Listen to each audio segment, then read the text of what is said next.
Always important to introduce your captain, your main character, in a bold way. Let's kick it off with the original series, Cam. Beaming down with Captain Kirk. How does this work for you as an introduction to your main character here? Well, where he's with Bones and other guy? Other guy. This is in the Man Trap, of course. Yeah.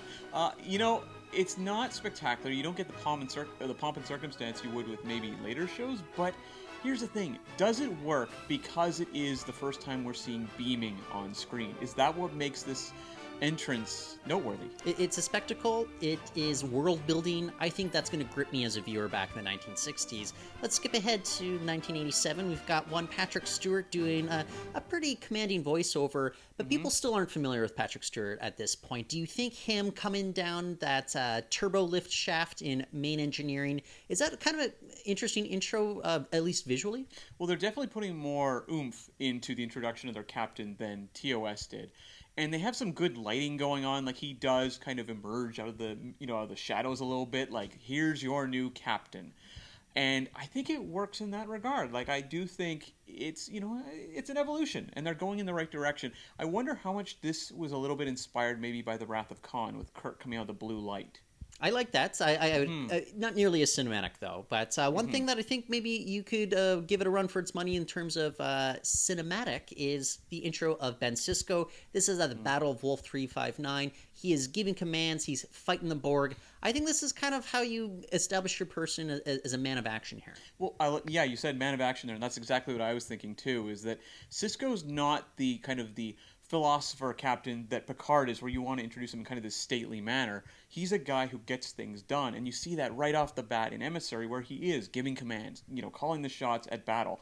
And we would never have guessed it at the time, but he would be like our war captain, with the Dominion War coming. So it's a really good entrance. Yeah, Captain Janeway, Cam, I'm going to let you describe this one. I know this one, your eyes light up. Tom Paris, in a penal colony in New Zealand, he hears a voice, and he looks up in awe, and there she is. Hands on her hips, staring down, camera looking up at her. Yeah. This is one of the most kind of commanding intros that I think any of our captains get right here. Yeah, this is fantastic. She's got the full, Katharine Hepburn authority over the scene, and, Kate Mulgrew is killing it.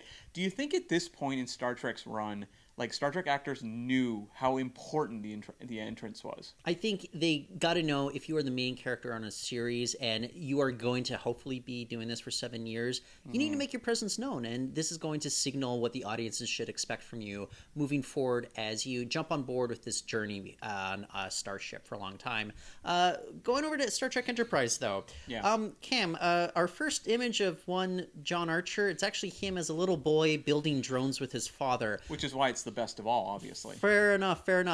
Not exactly a Ben Sisko-esque introduction, though. No. I mean, I guess the first real one is him in the shuttle pod with Trip.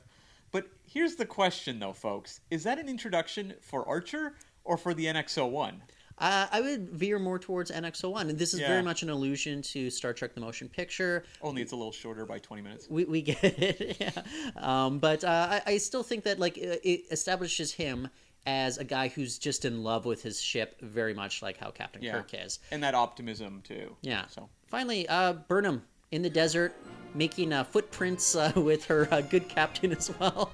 But, I like it. It shows that she is a woman of science. This is what she's there about. She's there to study species. They're on an adventure. I'm like, okay, I like two of these people working together just to explore, and that's what it establishes for me, at least. Yeah, although it's bogged down by two things for me. I like the visual. They put money into that visual. But number one is how much exposition there is in this awkward scene of them just being like, "You've served with me for this long, Burnham," and then it ending with maybe the dorkiest moment in Discovery of the big Starfleet insignia in the sand, where I'm like, okay. Well, to the stars, Cam.